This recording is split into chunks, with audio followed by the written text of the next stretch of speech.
आज के इस समारोह में उपस्थित प्रशासन और पुलिस के सभी हमारे वरिष्ठ अधिकारीगण, उपस्थित सभी बंधुओं,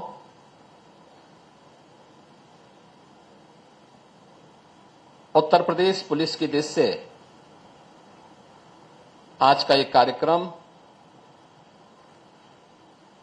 स्मार्ट पुलिसिंग की अपने 7 वर्ष की चल रही प्रक्रिया को एक नई ऊंचाई की ओर पहुंचाने का एक अभियान है।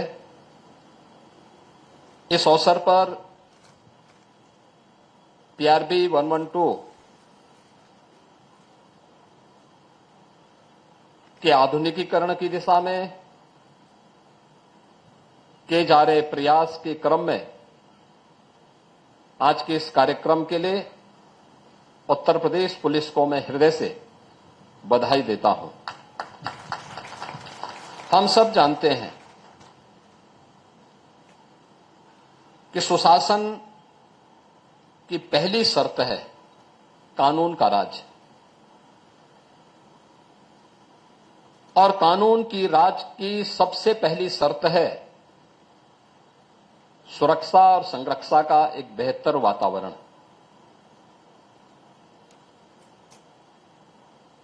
और यह सुरक्षा का वह वातावरण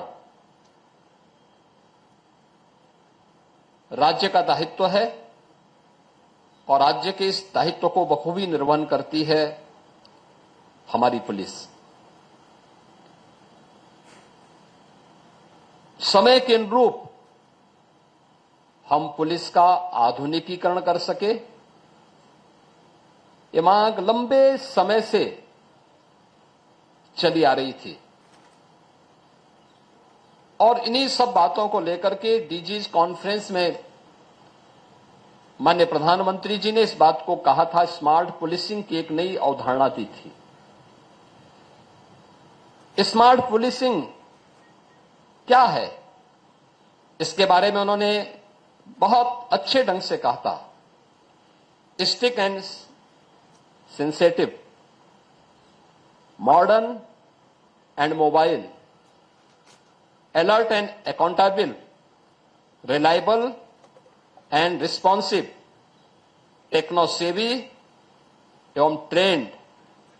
यह कानून के प्रवर्तन के लिए स्मार्ट पुलिसिंग किस नई अवधारणा पर आधारित जो एक नई दृष्टि माननीय प्रधानमंत्री जी ने डीजीज कॉन्फ्रेंस में देश भर से आए हुए पुलिस महानिदेशकों के सामने कही थी, उसी श्रृंखला में उत्तर प्रदेश पुलिस ने अपने यहां इन सभी बातों को अक्षरशः उतारने का प्रयास किया है। आज हम सब इस बारे में देखते हैं कि पिछले 7 वर्ष के अंदर उत्तर प्रदेश पुलिस ने देश के अंदर न केवल अपनी एक नई पहचान बनाई है, बल्कि उत्तर प्रदेश को भी एक नई पहचान दिलाने में एक महत्वपूर्ण भूमिका का निर्वहन किया है। पिछले 7 वर्ष के अंदर कानून का राज उत्तर प्रदेश में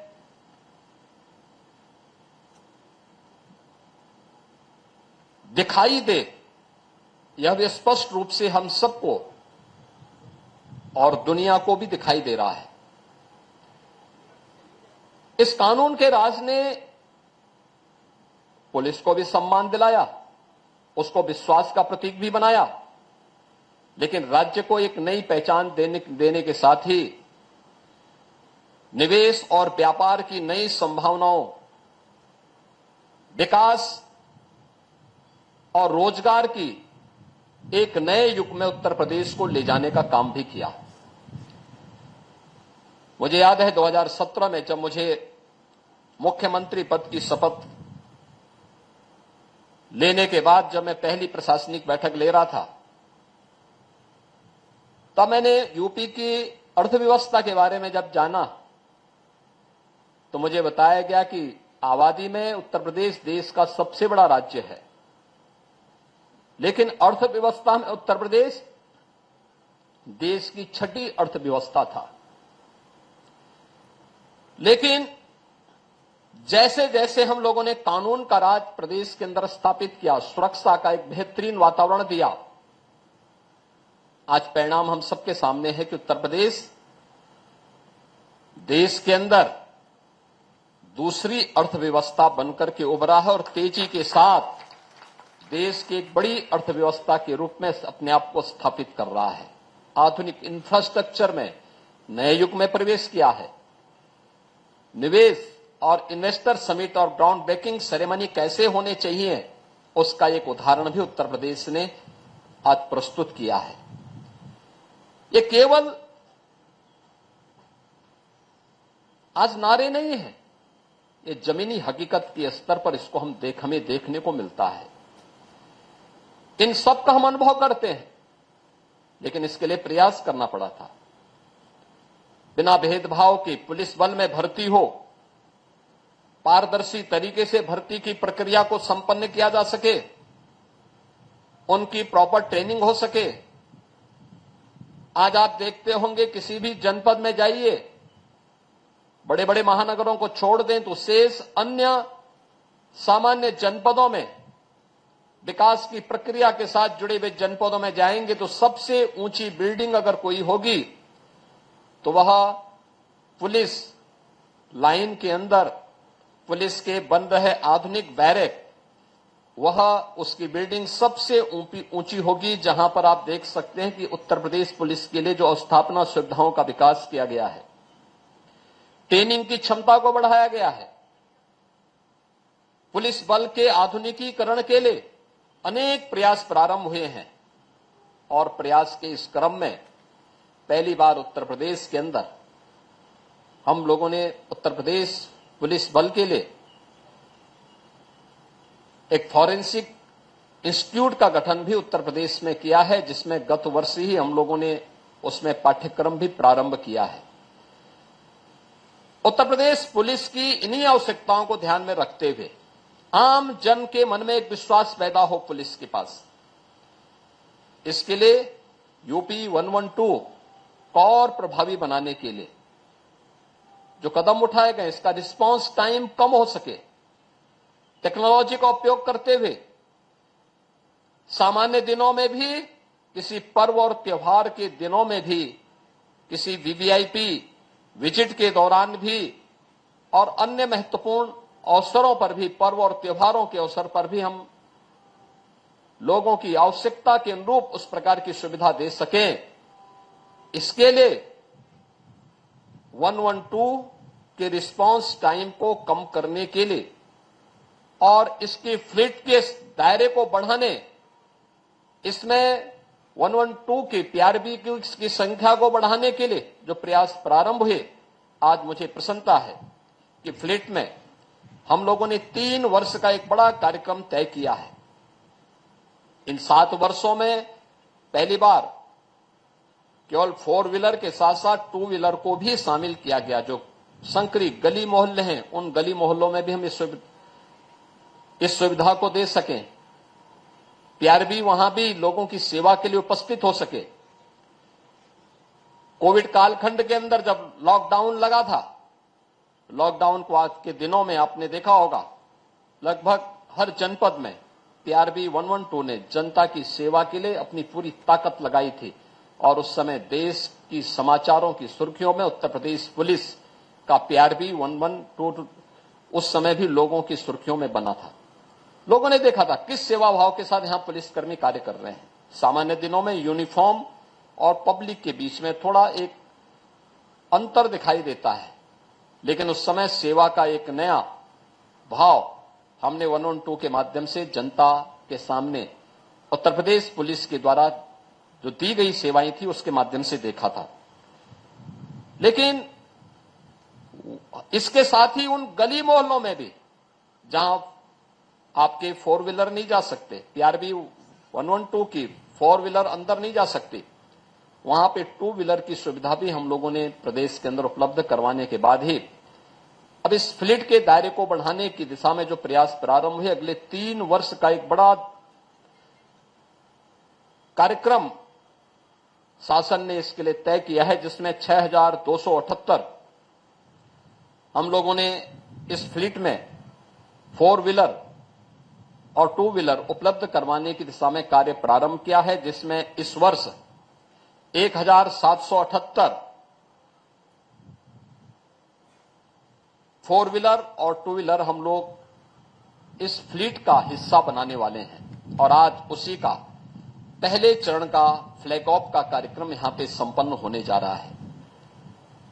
हमें निरंतर समाज की आवश्यकता को ध्यान में रखते हुए अगर हम पुलिस बल के आधुनिकीकरण पर ध्यान नहीं देंगे,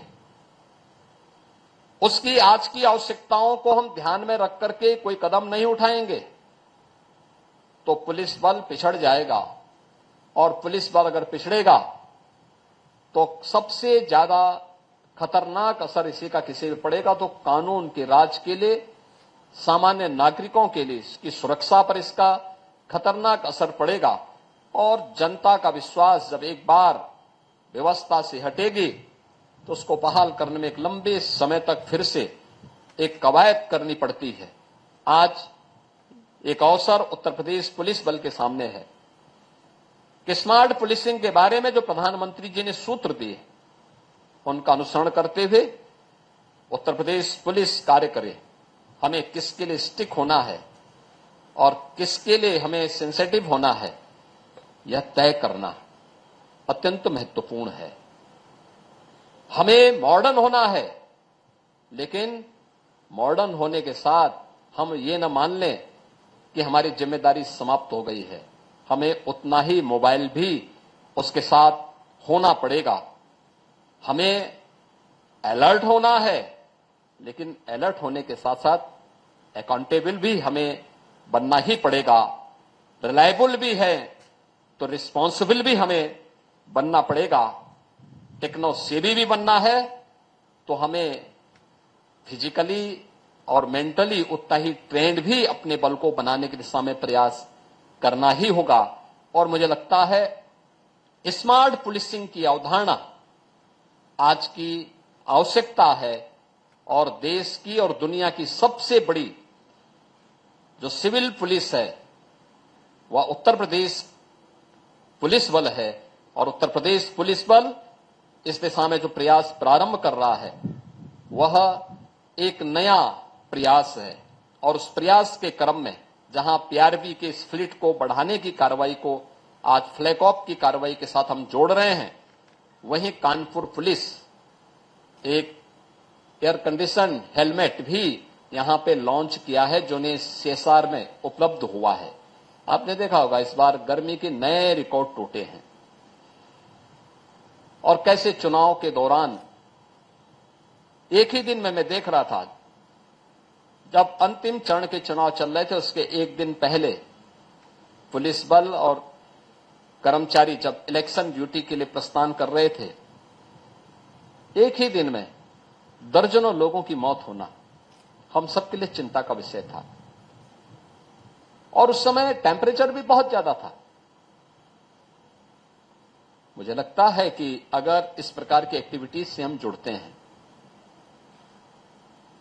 तो आज मुझे प्रसन्नता है कि जब भीषण गर्मी होती है, लू चल रहा होता है, तब ट्रैफिक पुलिस चौराहे पर खड़ी होकर के लोगों को यातायात की बेहतर सुविधा प्रदान करती है और उस बेहतर सुविधा के साथ उन्हें बहुत बार हम देखते हैं कि ट्रैफिक पुलिस के जवान यातायात को सुव्यवस्थित करते करते वहीं पे बेहोश हो जाते थे, किसी के साथ कैजुअल्टी हो जाती है।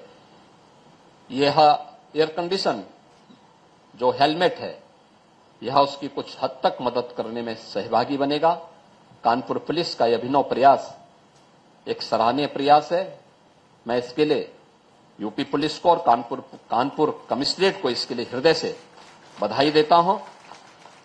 इससे पहले पुलिस कमिश्नर कानपुर के ही नेतृत्व में जब गोरखपुर के डीजी थे उन्होंने एक प्रयास प्रारंभ किया था। हम लोगों ने भी उनसे कहा था कि पुलिस से इस बारे में कहा था कि अक्सर होता है सेफ सिटी के बारे में। सेफ सिटी, माननीय उच्चतम न्यायालय ने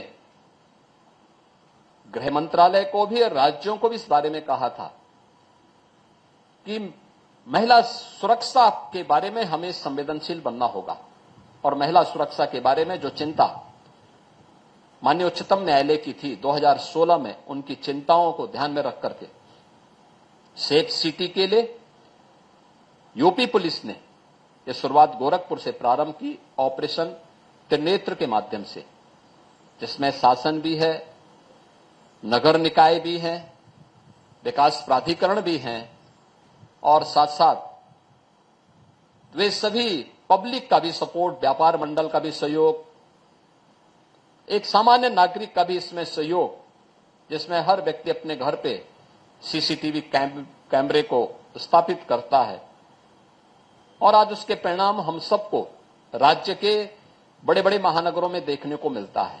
पहले तो घटना नहीं घटित होती, अगर घटना घटित होती है तो कुछ ही घंटों के अंदर अपराधी पुलिस की भेंट चढ़ता है, पुलिस के हाथों में नजर आता है।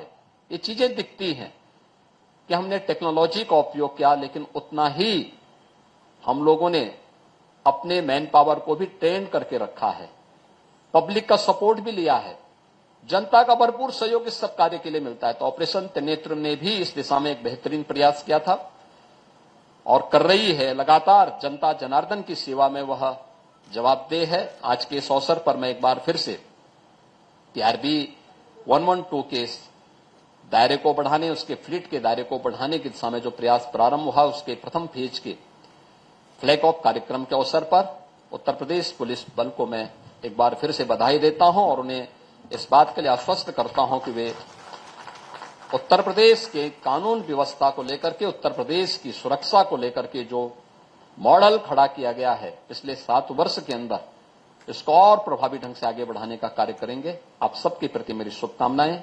धन्यवाद। जय हिंद। बहुत बहुत धन्यवाद माननीय, आपके प्रेरणादायी उद्बोधन के लिए। और अब समय है उच्चीकृत PRVs को हरी झंडी दिखाकर प्रस्थान कराने का। मैं माननीय मुख्यमंत्री महोदय से अनुरोध करूंगी कि हमारी ये उच्चीकृत PRVs को हरी झंडी दिखाकर अपने आशीर्वाद के साथ रवाना करने का निर्देश दें। एक नए अध्याय का प्रारंभ हो रहा है। यूपी 112 के द्वितीय चरण के अंतर्गत उच्चीकृत PRVs आपके सामने, मंच के सामने आ रही हैं और माननीय मुख्यमंत्री महोदय के आशीर्वाद के साथ एक नए उत्साह के साथ ये आपके सामने से गुजरेंगी। 96 PRVs सामने से गुजर रही हैं। अगर आपकी तालियों का साथ मिलेगा तो इनके मनोबल में और वृद्धि होगी। इन सभी PRVs पर बॉडी वॉर्न कैमरे लगे हैं और आप संभवतः देख पाएं कि PRVs पर PTZ कैमरे भी लगे हैं। GPS उपकरण इसमें सम्मिलित हैं। कॉलर की सटीक लोकेशन के लिए ELS तकनीक का प्रयोग किया गया है। कॉलर की गोपनीयता को बनाए रखने के भी प्रयास हैं और कॉलर PRV की लाइव ट्रैकिंग भी कर सकता है। आप सब देख रहे हैं, आपातकालीन सेवाओं को आज आधुनिक तकनीक का उपहार दिया जा रहा है। आर्टिफिशियल इंटेलिजेंस पर आधारित चैटबॉट सेवाएं भी इसमें उपलब्ध हैं। ये सारी PRVs अब अधिक लोगों तक कम समय में पहुंचेंगी और उनकी सभी समस्याओं का समाधान करेंगी और आपातकाल में एक मित्र की तरह से हमारे उत्तर प्रदेश पुलिस के यूपी 112 के ये साथी कार्य करेंगे। एक एहसास हर एक नागरिक को कि वो अकेला नहीं है, उसकी सुरक्षा का कवच सदैव इसके माध्यम से उसके साथ है।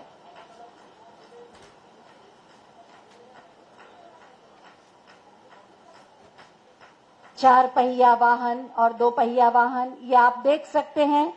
PTZ कैमरा इनके ऊपर लगा हुआ है, आपको दिखाई दे रहा होगा। आधुनिकतम टेक्नोलॉजी से सुसज्जित ये वाहन वास्तव में हमारा सुरक्षा कवच है और उत्तर प्रदेश की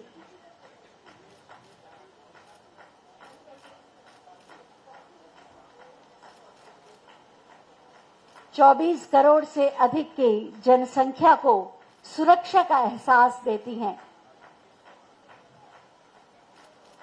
माननीय मुख्यमंत्री महोदय की संवेदनशीलता और दूरगामी सोच का परिणाम है ये कि उत्तर प्रदेश के जन जन को हर पल ये एहसास हो कि वो अकेला नहीं है, उसका सुरक्षा कवच उसके उत्तर प्रदेश पुलिस के साथी उसके साथ हैं, उसकी सेवा में तत्पर हैं। उत्तर प्रदेश में कानून के राज की पहचान गढ़ती ये PRV की सेवाएं। और अब अंत में मैं अपर पुलिस महानिदेशक UP 112 श्रीमती नीरा रावत जी से अनुरोध करूंगी कि वो अतिथियों के प्रति आभार व्यक्त करें।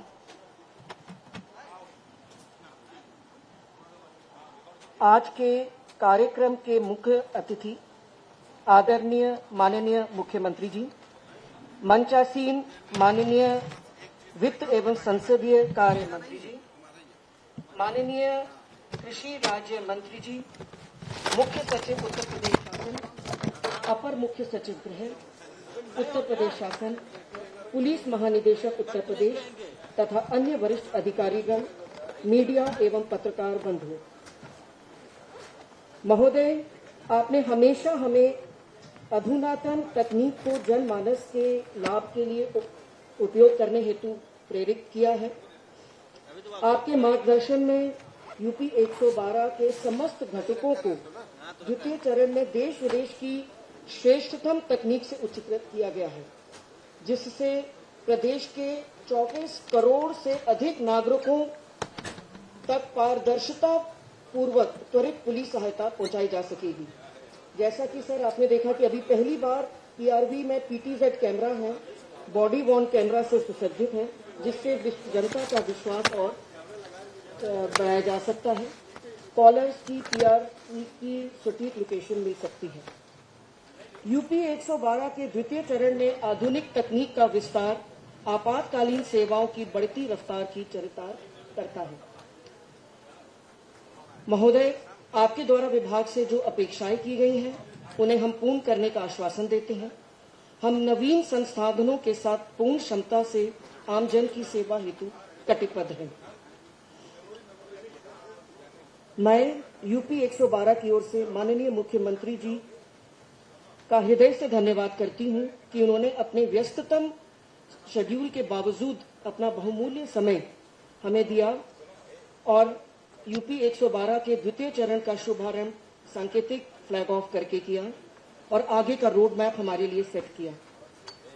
मैं माननीय मंत्री जी संसदीय कार्य की भी बहुत आभारी हूं कि उन्होंने अपनी गरिमामय उपस्थिति से हमें अभिभूत किया तथा और बेहतर कार्य करने के मूलमंत्र दिए। मैं आभारी हूं मंत्री जी कृषि राज्य जी के भी कि वो इस कार्यक्रम का हिस्सा बनके हमारे हौसले को अफजाही किया है। कार्यक्रम में उपस्थित सभी वरिष्ठ अधिकारीगण तथा मीडिया एवं पत्रकार बंधुओं की गरिमामयी उपस्थिति के लिए मैं सभी का UP 112 की ओर से आभार व्यक्त करती हूं। आपने कार्यक्रम में सम्मिलित होकर हमारा मान बढ़ाया और उत्साहवर्धन किया। धन्यवाद। जय हिंद। इसी के साथ ये आयोजन अब संपन्न होता है। तालियों के प्रणाम के साथ आप माननीय मुख्यमंत्री महोदय को विदा दें, जिनका मार्गदर्शन, जिनकी सोच सदैव हमें आगे बढ़ने के लिए प्रेरित करती है और उत्तर प्रदेश नए स्वरूप में गढ़ा जाता है, बदला जाता है। सबके सहयोग के साथ हम आभारी हैं माननीय मुख्यमंत्री महोदय के कि उनकी उपस्थिति और उनका मार्गदर्शन एक नई ऊर्जा का संचार करता है। अगर आप ये वीडियो YouTube पर देख रहे हैं तो हमारे चैनल को सब्सक्राइब करें और बेल आइकन को दबाना ना भूलें। अगर आप Facebook पर ये वीडियो देख रहे हैं तो हमारे पेज को लाइक करें।